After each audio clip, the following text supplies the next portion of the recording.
না না, ভয় পাবার কিছু নেই। আমি যে রেসিপিটা আপনাদেরকে দেখাবো তার নাম হচ্ছে বোম পকোড়া। এটা দেখতে অনেকটা বোমের মতন হয়, তাই আমি এর নাম দিয়েছি বোম পকোড়া। আর খেতেও খুব ফাটাফাটি হয়। তাহলে শুরু করা যাক রেসিপিটা। আপনারা ভিডিওটা শেষ পর্যন্ত দেখবেন আশা রাখি। নমস্কার, আমি কেয়া কিচেন ইজ ইয়োর চ্যানেলে আপনাদের সবাইকে আবারও একবার স্বাগত জানাই।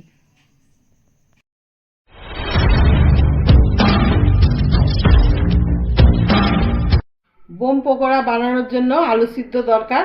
আমি এখানে দুটো আলুকে সেদ্ধ করে নিয়েছি, খোসা ছাড়িয়ে, তারপরে এরকম গ্রেট করে নিয়েছি। আলু সিদ্ধর সাথে একটা গাজরকে এরকম করে গ্রেট করে নিয়েছি, একটা পেঁয়াজকে এরকম করে ছোট ছোট করে কেটে নিয়েছি, আর হাফ ক্যাপসিকামকে এরকম করে কেটে নিয়েছি ছোট ছোট করে, আর দুটো কাঁচা লঙ্কাকে এরকম করে কেটে নিয়েছি। এগুলো মিশিয়ে নেব। আপনারা কাঁচা লঙ্কা নাও দিতে পারেন, যদি বাচ্চা খায় তাহলে কাঁচা লঙ্কাটা দেবেন না।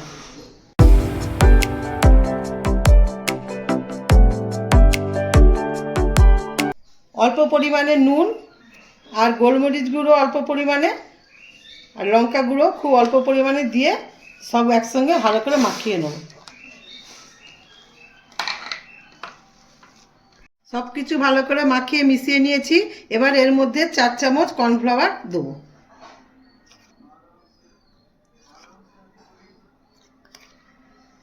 কর্নফ্লাওয়ারটাও ভালো করে মিশিয়ে নেব। সব কিছু ভালো করে মাখানো হয়ে গেছে। এবার আমি একটা গোল মতন করে এর ভেতরে চিজ ঢুকিয়ে বলের মতন বানিয়ে নেব। প্রথমে এরকম গোল মতন করতে হবে, তারপরে মাঝখানটা এরকম চ্যাপটা করতে হবে। তারপরে একটা চিজকে আমি 4 ভাগে ভাগ করে নিয়েছি। এগুলোকে এক একটা ভাগকে ভেতরে ঢুকিয়ে বলের আকারে গড়ে নেব।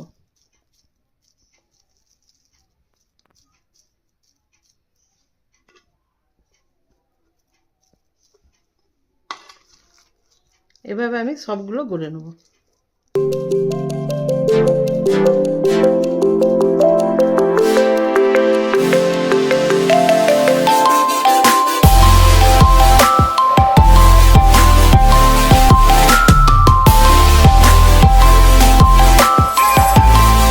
ভেতরে চিজ ঢুকিয়ে এরকম বলের আকারে আমি গড়ে নিয়েছি সবগুলো।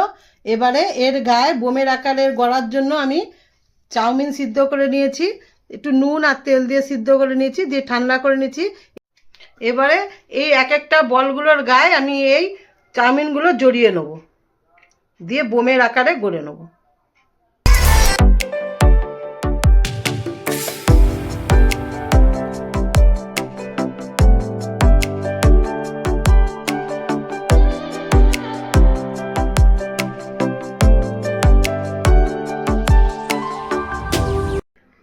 একটাকে এরকমভাবে জড়িয়ে নিয়েছি। এভাবে আমি সবগুলোকে জড়িয়ে নেব।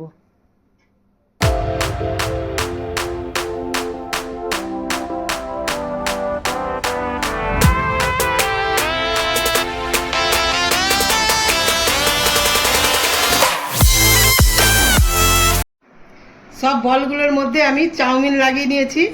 একটু লম্বা লম্বা হয়ে গেছে, দেখুন, পুরা যেন গাছ বোমের মতন। এবার আমি এগুলোকে ভেজে নেব।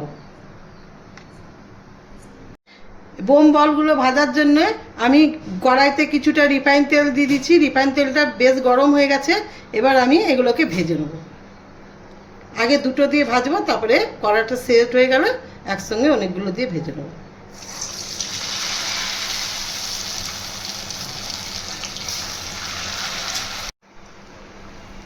একটু ভাজা হয়ে গেলে গ্যাসটা মিডিয়াম করে দেবেন, নাহলে দেখবেন ওপরটা লাল হয়ে যাবে, ভেতরটা কাঁচা থেকে যাবে।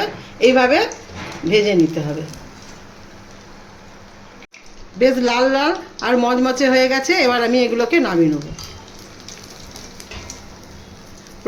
প্রথমে দুটো দিয়ে ভেজেছিলাম, এবারে আমি চারটে চারটে ভেজে নেব।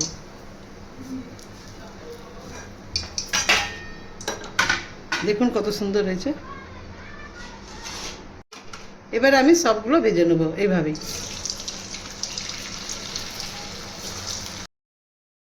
দেখলেন তো কিভাবে আমি খুবই সহজভাবে বোম পকোড়া বানিয়ে ফেললাম।